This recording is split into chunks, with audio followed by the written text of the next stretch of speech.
Hello, welcome to this session from Impact Taxation and Financial Services. In this session, we're going to talk about what cost of living expenses that are tax deductible. Okay. All right. Before we go to the main content, I just want to mention the information provided here is for general information only. Before making any decisions, please contact an experienced tax agent.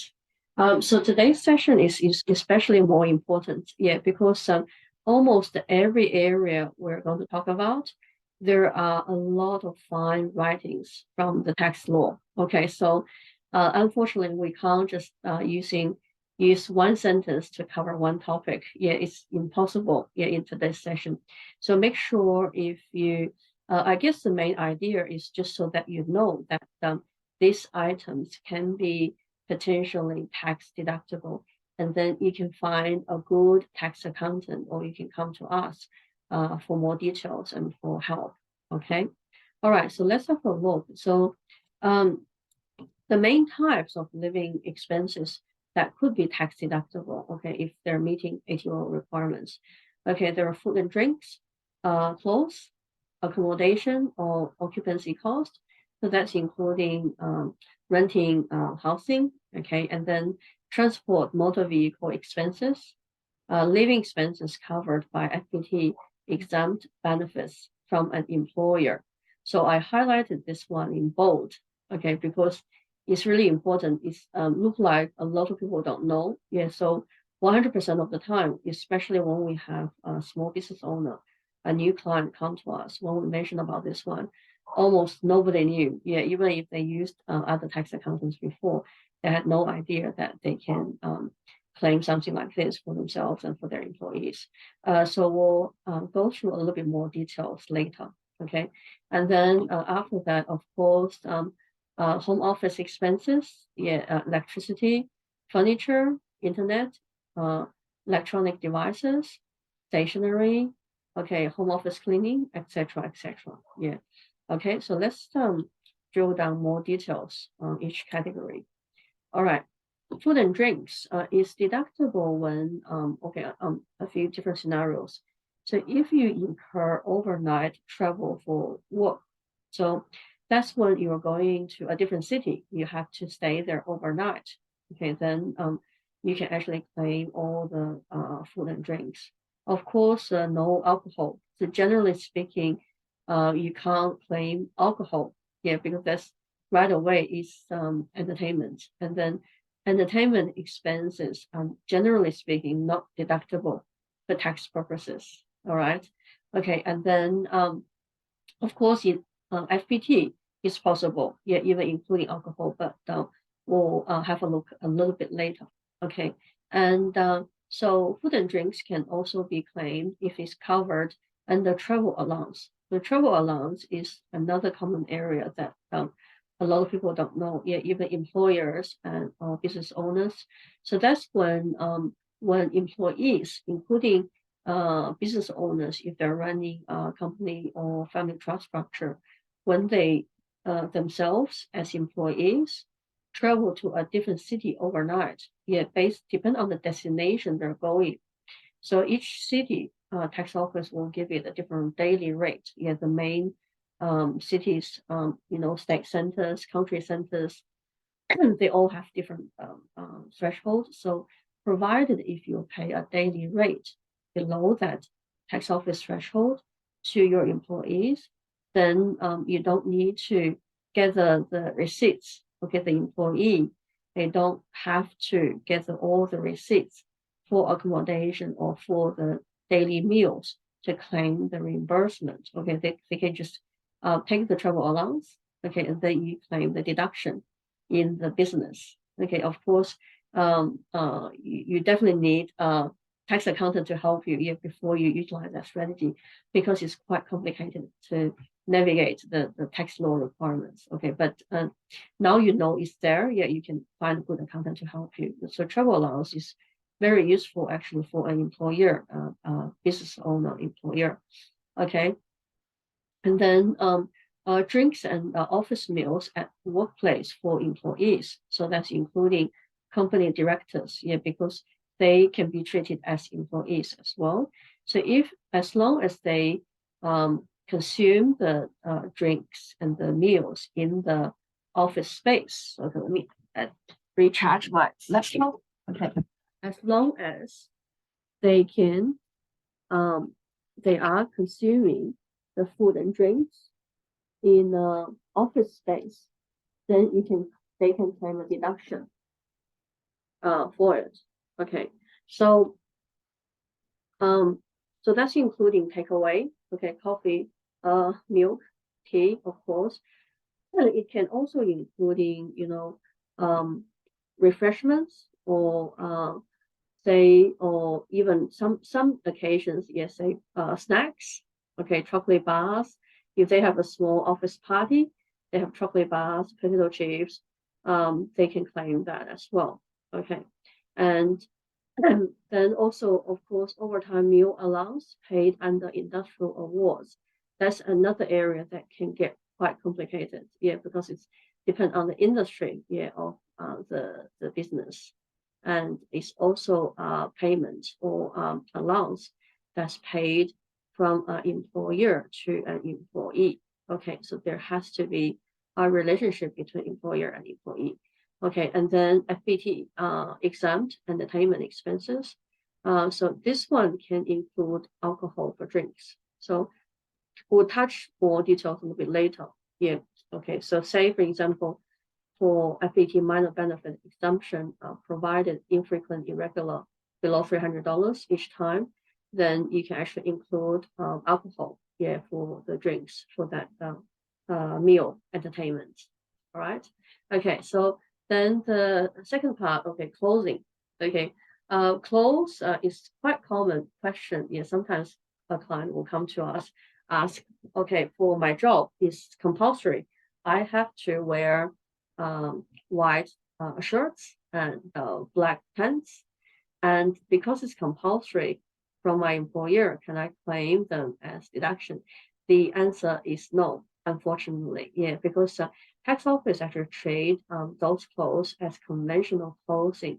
So they're actually not falling in a part of the tax deductible clothes. Okay, so let's have a look. What are actually tax deductible for clothing? So first category is occupation specific clothing. So they are what, say for an example, doctors, nurses, they wear something, white gowns, blue gowns that you can, when you look at them, okay, that's a doctor, that's a nurse. So that's because that's their occupation. Okay, occupation specific clothing.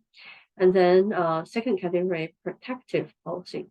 So that's including the overalls, okay, the gentleman, lady are wearing. So that's actually protecting their own clothes inside from being dirtied, okay. So that's protective. And then also the firemen, yeah, the protective gear, or clothes they wear, that's definitely protective, okay. And then compulsory work uniform, that's something that's with the company logo. So say for an example, someone work for St. George Bank, they wear a jacket with the company logo on it, and then the bank require them to wear the uniform. They have to wear the uniform when they're working in the bank. Okay, then that's actually a compulsive work uniform. Then they can, if they pay for that type of clothing by themselves, that's deductible for the expenses. Okay, and then of course the last category will be laundry cost. So for all the work related clothing, if you need to wash them, yeah, you can actually claim laundry cost.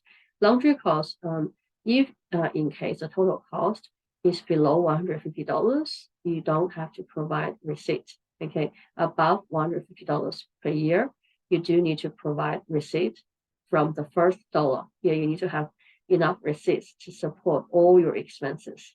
Okay, all right. So that's for related clothing. And then accommodation and occupancy cost. Okay, so on what occasions can you claim accommodation occupancy? Okay, so when you are traveling, okay, overnight travel for work. Also, when you're paying expenses and the travel allowance, yeah, remember earlier we mentioned travel allowance. Travel allowance normally is typically paid on a daily rate when it's a domestic trip inside Australia, is including accommodation and meals. So basically, the employee doesn't have to keep all the receipts, and then so including hotel invoices or tax invoices from restaurants. Yeah, they don't have to keep all the receipts, but they can just receive a daily rate from the employer, yeah, as an allowance, and then they can decide where they live and then which restaurant they want to go to. And then for overseas trips, it's only covering 3 meals. So you can claim separate overnight accommodation here in a hotel. So that's a separate reimbursement or separate deduction you can claim on top of the travel allowance. But this area is very complicated. Yeah, you do need a very experienced tax accountant to help you, okay, in this area. And then, of course, occupancy cost is only available to businesses or when you don't have an alternative place of work. So, okay, so I just want to add a little bit more details here. Okay, so generally speaking, only business can claim it. So, say for an example, someone running like a sole trader business, a hair salon, from one room from the garage from the house, then that person can claim the occupancy cost for that one room. Okay, so the main method is just to measure the square meters and then calculate the percentage of that one room against the whole property, and then you can calculate a percentage of the expenses. Okay, so if you're paying rent, you can claim a deduction for a portion of the rent. If you own the property, okay, you can claim a proportion of mortgage interest, council water rates, land taxes, insurance, house insurance. Okay, so here I added a note. The homeowners, if you claim those expenses on the top, okay, you need to pay capital gains tax when you are selling your main residence. Okay, that's something important. Because remember, in Australia, for our main residence property, we don't have to pay capital gains tax. It's actually capital gains tax exempt. But if in case you're using a part of it to generate income, okay, that's including for business purposes. Okay, you do need to pay capital gains tax when you are selling the property on that portion of the property of the house. So that's important for you to know. Okay, so that's the occupancy cost. And then also here, okay, when I mentioned when you don't have an alternative place of work. So in some occasions, say for example, we actually had an example earlier. Someone was posted to work in Sydney, okay, but the company head office was in Melbourne. Okay, so he was basically in Sydney by himself. There was no office for him in Sydney, in New South Wales. So he had no choice, even though he's working as employee, okay, for this company. He had no choice but have to use one of his rooms as his office, okay, in Sydney. Then in that occasion, he can actually claim a portion of the rental cost. All right. Yeah, but of course, this is only a top level guideline. Talk to us if you have a similar scenario. So before you really claim the deduction, you talk to a tax accountant first. Okay. All right. Then next, let's have a look at transport or motor vehicle expenses. So transport expenses, trips between workplaces. Okay, so if you have two locations for work purposes, okay, A and B. If you have to travel between A to B, then you can claim the transport expenses. Yeah, or trips for work purposes, not to a fixed work location. So let's say if you need to go to a totally different place for a work-related seminar from home, okay, then that trip is actually deductible, okay, for the train or bus tickets. And then when you are traveling from home to a fixed work location, then you can't claim the transport expense. Okay, so that's important. The travel between home to a fixed work location, you can't. All right. But if you have to travel between different workplaces, or you have to do something for work, and you have to travel to a totally different spot, then you can claim that trip. All right. Then, of course, toll fee, parking related to the above. Okay, that's when you're driving your car. Okay, then you can actually claim them separately. All right. And then for motor vehicle expenses, we had other two YouTube videos. Make sure you watch them if you don't know how to utilize logbook method and cents per kilometer method. Yeah, generally speaking, if you don't travel a lot for work purposes, use cents per kilometer method. Yeah, because it's very simple. You don't have to keep all the receipts. If you do drive a lot for work purposes, logbook method might give you a lot better deduction. Okay. All right. And then, okay, living expenses covered by FPT exempt benefits from employer. Okay, this part is really important. If you take one thing from the seminar, I hope it's actually this one, especially if you're a business owner and you're employing people. All right, so first thing, minor benefit exemption. So if each time is below $300, if it's infrequent, irregular, then you can claim the expense as an outright deduction for your business. Okay, and then below $300, it can be tax-free income for your employee. So examples can be, say, for an example, someone is in hospital giving birth to a baby, and then to congratulate the employee, you might send a bunch of flowers. The flowers might be costing you, say, $120. It is below $300. It's only one-off. It's infrequent, irregular. Then you can claim an outright deduction, yeah, without impacting on the employee actually got it tax-free. So sometimes you might want to give out gift cards, okay, to employees. So during Christmas, you want to show them you're appreciating their hard work. Yeah, you're giving each employee a gift card.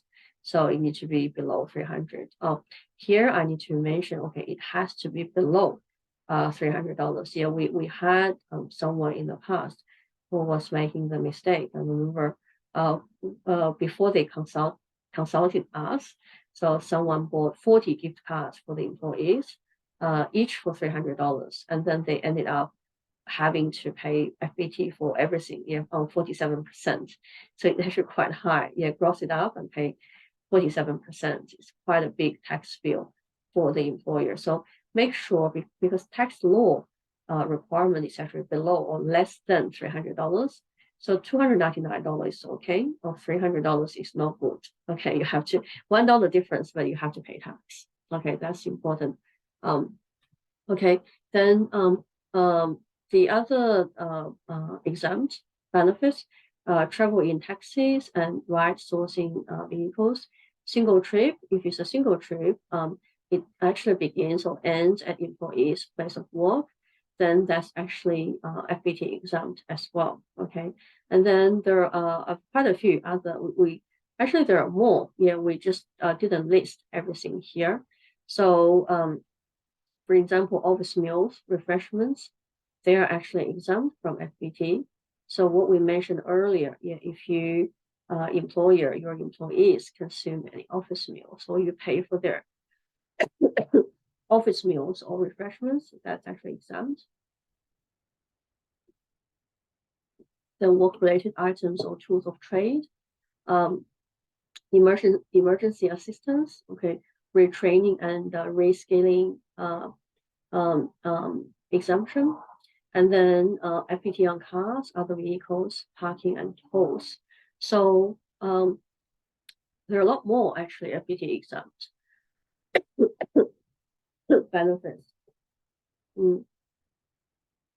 So if you're running a small business and you do have employees, that's actually including director. Yeah. So maybe I should explain a little bit more here. So because a company is a separate legal entity, so a company can be the employer, director can be the employee. Okay, so this is something that's important.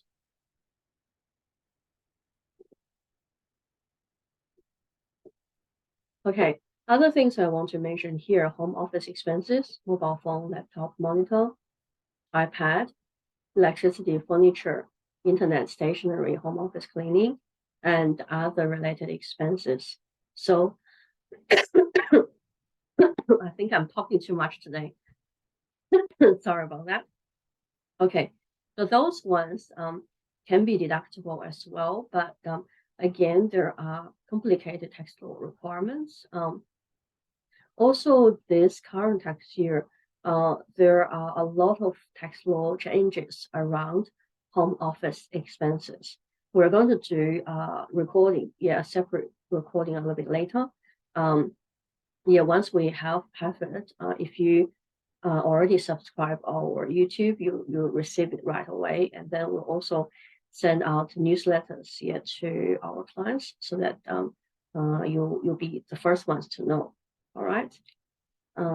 Okay, this is my contact details in this section, and then also brief introduction about myself.